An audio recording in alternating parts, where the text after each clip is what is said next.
Hey everybody, I'm Ben White. It's time for the Sunday meeting. I'm here in my kayak in Newton Lake, and I'm right here in front of the dam, and I'm going to talk about that in a second. I had to get next to the dam to tell you a story, but that's in a minute. We got a lot of things planned for you, but it's got to be us that are here. So why don't you put your name and where you're coming from in the chat? Do you know what watershed you're in, maybe? Do you know where your water flows? Mine flows to the Delaware River, actually less than like a mile from here. So we've got a lot of great things planned for you. I won't be on the river the whole time, and we made this from a lot of different places. So see if I can stay in frame long enough to tell you about it. We're doing this on YouTube because we want to connect all the way across the country. There are people connecting to this from all over the world, in fact, and we want to know who you are and where you are. We're not fancy, but we're really together, and I think that's the key. So get into the YouTube live chat. Make a connection from anywhere you are. You can sign in at circleofhope.church/online meeting. Lots of ways to be the body here right now. And by me, I say be the body because we're just an organic thing. We're a church connecting from all over the place. So sign in, get in the YouTube live chat, and while I'm here, I forgot my ball, but I hope that my hosts can catch this rock. Hi, I'm Damian Washington, he, him pronouns, and I'm coming to you from Northeast Philly, and I'm one of their hosts for an online meeting at Circle of Hope. Hey there, I'm Nathan McLaughlin. I use he, him, his pronouns. I'm from Virginia. I'm part of Circle of Hope, and I'll be one of your hosts for this week's at-home Sunday meeting. I caught mine too. So glad to be with you, Nathan and Damian, and glad to be with everyone here. We're getting into something now. We're getting into the meeting. I'm up here above the dam now, and you see that line? See that line right there? That's the dam. That separates the water above. The tide doesn't affect as much. The water below, the tide comes in and out. Yeah, we're close enough here in South Jersey to be affected by the tide, close enough to the ocean. And we want to get close to something right now here in this meeting. We want to get close to what God's going to do. We're going to get surprised because stuff changes down there below the tide line, under the bridge, into what's next. So let's get ready for it. Let's cross the bridge, or cross the dam actually, cross the threshold into the tidal water. We've got gonna go deeper here with Nathan in a second. He's gonna lead us in a meditation that helps us get ready to worship with a handful of musicians. Then Rachel's gonna speak and ask a question with us and help us to agree with it and see what Jesus has to do with our spirituality. Why do I need Jesus in my spirituality? Good question. You can ask that question. And then we'll talk back. Stick around for the after hang. This meeting happens in two parts. After we're done talking here on YouTube, we're going to talk face to face on Zoom if you're watching live at 5 o'clock on Sundays.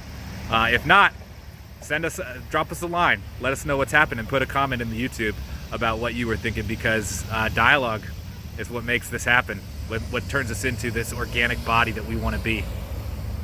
All right, into the tide.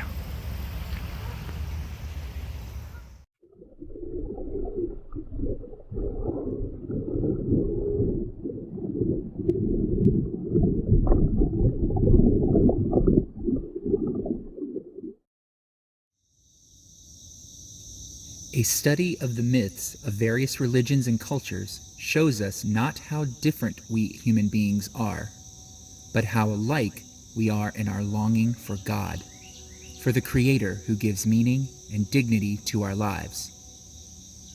I'm not sure how much the story of Abraham, Isaac, and Jacob is literally true, how much is history, how much the overlapping of several stories. Did both Abraham and Isaac pretend to Abimelech that their wives were their sisters, or have the two stories mingled over the ages? Does it really matter? The mythic truths we receive from these stories enlarge our perception of the human being and that unique being's encounters with God. When the angel of God comes to wrestle with us, we must pray to be able to grapple with the unexpected truth that may be revealed to us.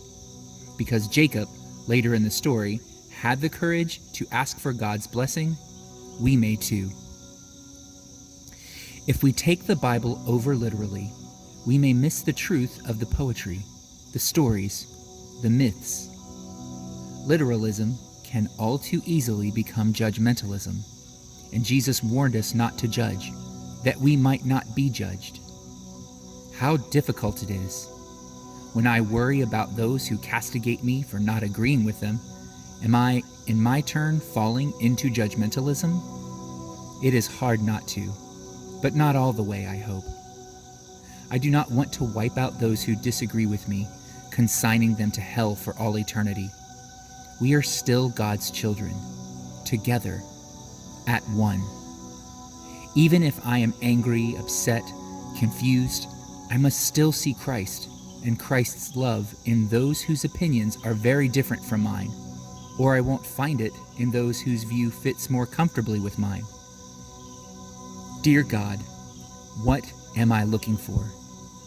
Help me to look for Christ. God can use unworthy material to accomplish magnificent purposes. Worthiness is not a criterion. One can be worthy and closed, like the Pharisees in all generations and all races, all religions, failing to understand that openness to God's revelation is first and foremost. One can be worthy and so wrapped in one's worthiness that one fails to recognize the three angels who came to Abraham, or the angel Isaac knew would pick the right wife for Jacob, or those angels ascending and descending the great ladder as Jacob lay with his head on the stone. Those three great patriarchs were unworthy, but they were open to change in themselves, change in their understanding of their Maker. All of them saw angels. Through them, we too can learn to be open, not closed. We too can have eyes and ears open to the great challenges God offers us. This does not mean fluctuation with the winds of chance or whim, but recognizing the wind of the Holy Spirit, whose sign is always the sign of love.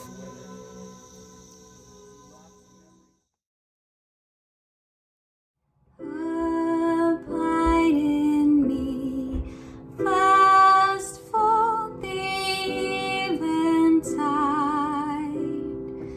The darkness deepens, Lord, with me abide.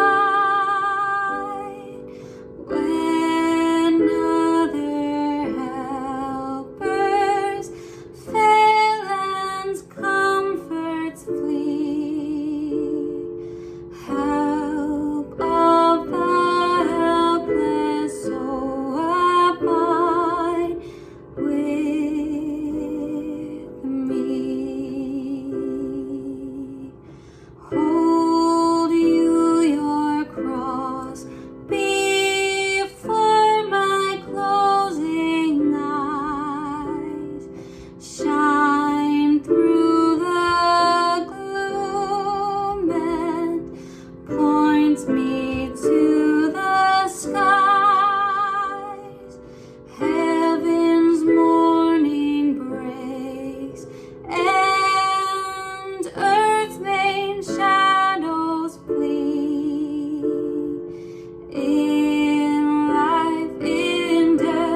my light and my rescue. Whom should I fear?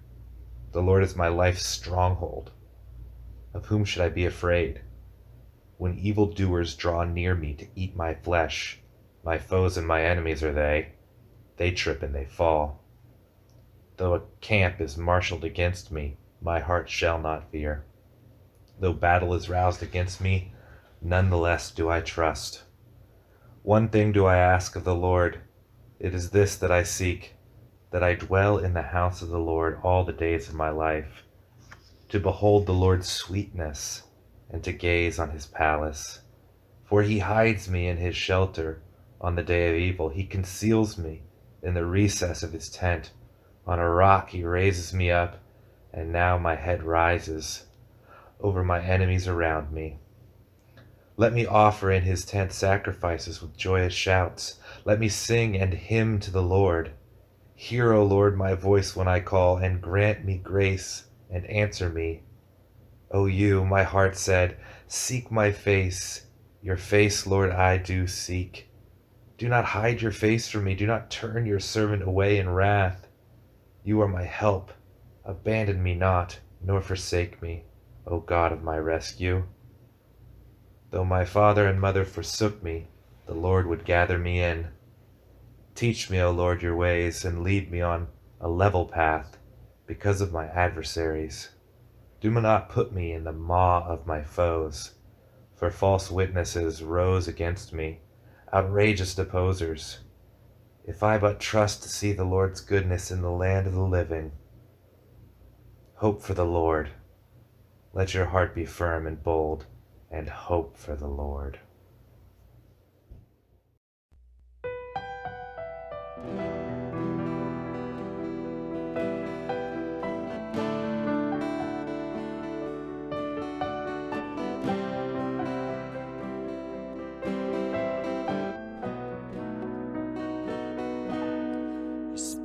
Today, Dios, llena mi vida, llena mi alma, llena mi ser. Espíritu de Dios, llena mi vida, llena mi alma, llena mi ser.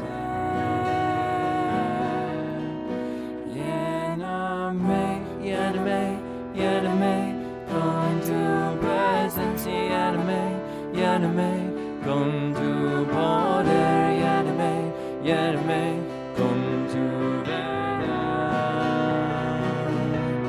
Espíritu de Dios, llena mi vida, llena mi alma, llena mi ser. Espíritu de Dios, llena mi vida, llena mi alma, llena mi ser.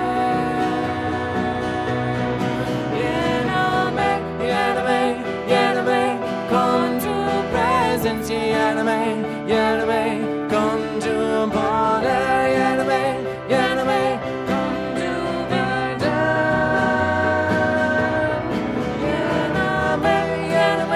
Lléname con tu presencia, lléname con tu poder, lléname con tu verdad. Espíritu de Dios, llena mi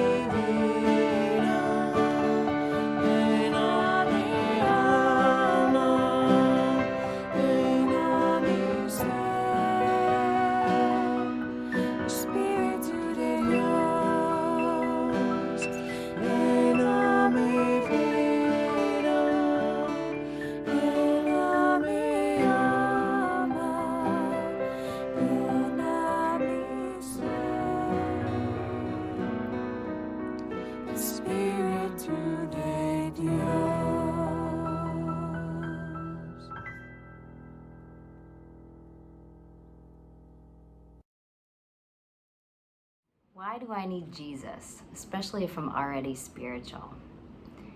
Why do I need Jesus? This question comes from and in honor of all of my friends who are deeply spiritual but not so sure about Jesus and the church. These friends have pretty full and satisfying lives already, and so they wonder why I'm so excited to invite them to a cell meeting or a Sunday meeting. They already have a sense of God in their lives, in their work and friendships, and often their 12-step communities. They experience deep meaning and even transcendence through music, nature, art, astrology, exercise, yoga, higher education, gaming. They've experienced a sense of the holy at concerts and in relationships, in regular spiritual practices that have been life-saving and purposeful, like working for justice and love and recovery. And all that keeps them very busy, maybe even more busy than they would like. So why do they need Jesus? I think it's a great question. Doesn't Jesus just narrow and limit the options for experiencing life in all of its fullness? Isn't Jesus kind of specific and particular and exclusive by being one human life in a particular time and place? And hasn't his existence been part of the creation of a rule-bound system of doctrine that's connected to so much violence and division in the world? Why would I need that when I'm trying to get healthy and less depressed and expand my horizons, not narrow them? I think these are great questions. And yet my friend who asked it was kind of mysteriously drawn to Jesus anyway, and he couldn't explain why. He was just curious. And so he came to a meeting bravely and asked the question. I'm going to give you some of the answers that I heard from my cellmates this week. One of my cellmates was raised Hindu, and she described worshiping idols when she was little and noticing that none of them spoke back to her. But Jesus did. Jesus answered her prayer, not in an audible voice, but in something deep and big in her spirit that she knew was God. It was undeniable for her. And now, as an adult, she's amazed at how sometimes she can literally feel God's presence, as if God is alive in her, as if Jesus is alive. And so I think this friend would say that Jesus gave her a living relationship with God that she was longing for. Another cellmate said she felt like she was always running away from God for most of her life, not wanting to need Jesus. She was trying to resist the love and truth that she sensed there. But what she couldn't deny after a while was this sense that Jesus kept gently pursuing her, no matter how much she tried to keep pushing him away. At one point, she decided to read other religious texts like the Quran, the Bhagavad Gita, the Upanishads, and she decided that she would just note when she read something that resonated with the sense of the God that she knew in Jesus. And she ended up making a lot of note cards and concluding that Jesus was present all over the place in ways that she couldn't fully understand or even contain. Both of these friends were surprised by the simultaneous limitlessness, like the cosmic, inclusive, generous nature of Jesus, along with this personal love and pursuing revelation that makes Jesus so unique among all of the other ways that I think we look for God. I like how the Apostle Paul describes him in his letter to the Colossians. The Son is the image of the invisible God, the firstborn over all creation. For in him all things were created, things in heaven and on earth, visible and invisible, whether thrones or rulers or authorities or powers. All things have been created through him and for him. He is before all things, and in him all things hold together. And he is the head of the body, the church. He is the beginning and the firstborn from among the dead, so that in everything he might have the supremacy.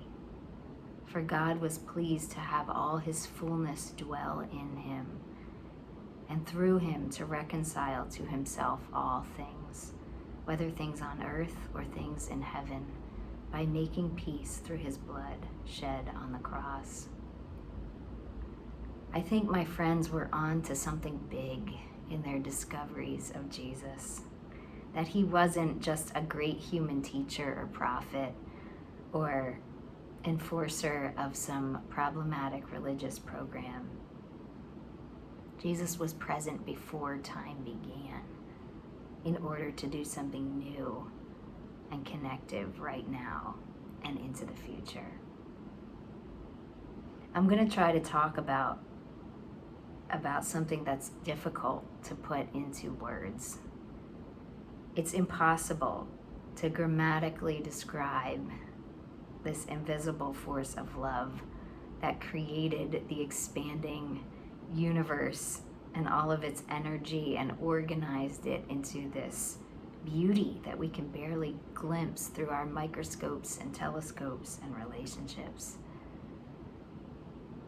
That this love would reveal itself in human form so vulnerably, with no earthly status or power, to draw us into this love together is rather unspeakable. Sometimes I can only close my eyes and feel it. And that's what my friends do too.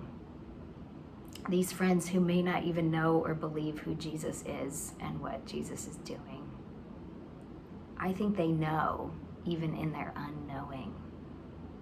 They can sense this magnitude of love that mysteriously and miraculously holds all things together, even and maybe especially when it seems like everything else is falling apart. This is one of my favorite images of Jesus. It's called The Risen Lord by the Chinese artist Tachi. His outstretched arms communicate this generous and self-giving love of God, even as folks betray him and look in other directions. I love how my friend described Jesus pursuing her in answer to this question of needing Jesus, because it kind of sounded to me like Jesus needed her, or at least wanted her, long before she knew that she wanted him. And the Bible says we love him because he first loved us. So God is initiating this relationship. It's not so much about us needing Jesus, maybe. And Jesus might be the only God that I've ever heard of who doesn't have to be pursued as much as he pursues us. Other faiths need to be sought after and even striven for. But in the Bible, we see a God, even in the Old Testament, who calls people into belonging, even as they're wandering around and complaining and not paying any attention. Jesus says, "Behold, I stand at the door and knock. And if anyone hears me, they can open the door." He's also the great shepherd who regularly goes out looking for the one sheep who gets lost from the rest of the crew. I keep this picture of the good shepherd in my office. This is why I'm sitting here, because that picture is behind me. I keep it here to remind myself that God is like that, looking out for me even when I forget how much I need him and go off wandering toward the inevitable cliff. I love this image partly because I did fall off a literal cliff when I was 19. It was a 60-foot rock climbing accident that I probably should not have survived, but by some mystery, I did. And so the picture reminds me that this good shepherd can't be underestimated or fully understood or explained. All I know is that when I wander off blindly, thinking that there are no options and everything is doomed and I should just pull the proverbial covers over my head, this great shepherd comes looking for me again on the cliffside. I need Jesus because he's that soul friend who takes me through to the other side, from death and despair to new possibilities. He is the firstborn among the dead, inviting everything else to rise. To me, the most mind-blowing part of that description of Jesus in the letter to Colossians is the part where God was pleased to have all the fullness dwell in Jesus. That word fullness in the Greek, it's pleroma, and it tries to describe the totality of eons, all time, atoms, matter, energy, and essence of being. Impossible to even kind of wrap your mind around. And it's hard to distinguish in the sentence whether the word fullness or God is the probable subject. So I think they're interchangeable, and that's the point. The message to me is that all the attributes of God, Spirit, Word, wisdom, and glory, are revealed and disclosed in the person of Jesus. All cosmic life and goodness is summed up in him and distributed through him personally in a way that holds all things together. I don't understand it, but it does give me great comfort in this time where it often feels like many things are breaking up and breaking down, like the tragedy that we see in Afghanistan today. What if Jesus is holding everything together beyond what we can see, designing something new from the pieces? That's the Jesus I need, around since the beginning of time, holding things together in the middle and seeing redemption and mercy and grace through to the end. It helps me to know that someone who is loving and good is making sense of things when I can't. Being able to trust someone bigger than myself helps me take the risks that I need to take for love right now. So you can probably see that I think we all do need Jesus, because that's the joy and the hope that's been revealed to me. But I also think that you probably have him already. He is in the recovery group, the work, the advocacy, the music, the art, the exercise, the books, the wonder of creation and friendship. All the ways and times that we experience transcendence and meaning and holiness, I think it points to him, the source, and we can know him personally. Thanks, Rachel. And thanks to Danny and both Nathans and Becca and Ben and Jimmy for leading us in worship. It's been good to be together. I hope you got into some of that flow, that tidewater movement. And how are we going to keep moving? I want to give you some ideas about how you can get in on what we're doing and get us moving even faster. Our 24/7 life requires partners like you, so sign in at circleofhope.church and let us know that you were here. That's a great way to get started. Also, while you're at circleofhope.church, hit that give button and participate in our common fund. We're looking for partners in heart and mind, and your pocketbook is a part of that. Yeah, what's going to keep us moving? Like and subscribe to our YouTube channel so more people can find us through that means. Share this with your friends. If it blessed you, it's probably going to bless somebody else.